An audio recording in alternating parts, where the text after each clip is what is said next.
One thing I think we'll definitely agree on, Gov, is you'd never see Donald Trump do what Joe Biden did tonight. No, look, I mean, I thought the speech was okay. It was about 15 minutes. The one thing, it came off a little more like a campaign speech, yet he didn't talk about any of the vice president's successes or accomplishments or characteristics of leadership. He basically just told the people, if you don't vote for the Democrat, you don't believe in democracy and the Republic is at risk. I think he missed an opportunity there, to be sure. I'm just saying the graciousness of deferring to party, to putting something above his own ambition and his own interests and his own sense of self. You'd never see Trump doing that. So, look, my theory of the case is that I never had a Democrat tell me that Biden was done until guys on the right were telling me that they were hearing it from the left, which I, of course, never believed. The media picked up the ball after the debate, and sure enough, there were Democrats, obviously, that were worried, and they wound up doing the rest of the work for you. But now, is it a little bit of be careful what you wish for, because is Kamala Harris going to be harder to beat and maybe beat you? Oh, there's no doubt about it. Like, they're going to have a lot of wind in their sails. If she plays the ball right, if she plays all of her moves exactly right, she's going to get this race a lot closer than it is today.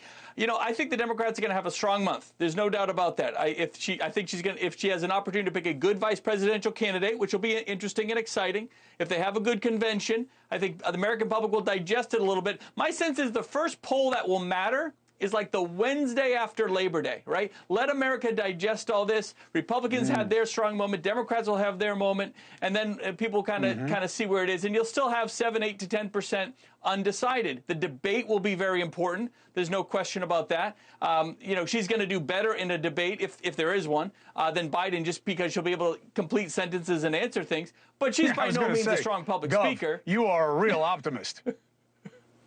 You're a real optimist. Look, if you think Trump's going to debate issues.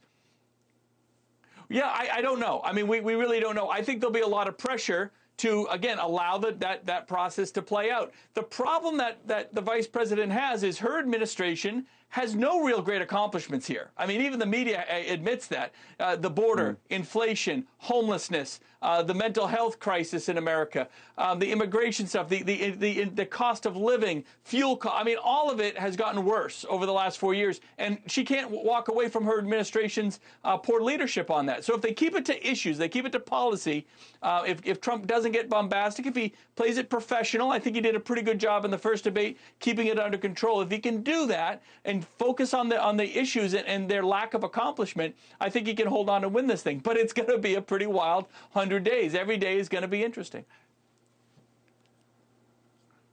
Trump did the right thing in the first debate because, first of all, it worked for him working the refs before because they didn't check him all night long. And he was smart enough to give Biden space to hang himself. The difference with Harris, and I don't know that he'll take the challenge, is she'll be punching him in the nose with a pace that he's not used to and that he can't compete with. But that is all noise. I'm with you. If this winds up being a mud-throwing contest, which I'm afraid it's going to be, prosecutor versus perpetrator, you know, or him saying this is DEI personified, everybody loses and it's a dirt contest. If it's on policies about who's got a better plan to make things better, then we're going to have a hell of a race. Governor Chris Sununu, I got to jump. Thank you. Hey, thank you for watching. Please go to newsnationnow.com, newsnationnow.com, and you can find NewsNation on your television provider. And don't forget to click the red subscribe button down below. Then you will get more of NewsNation's fact-driven coverage.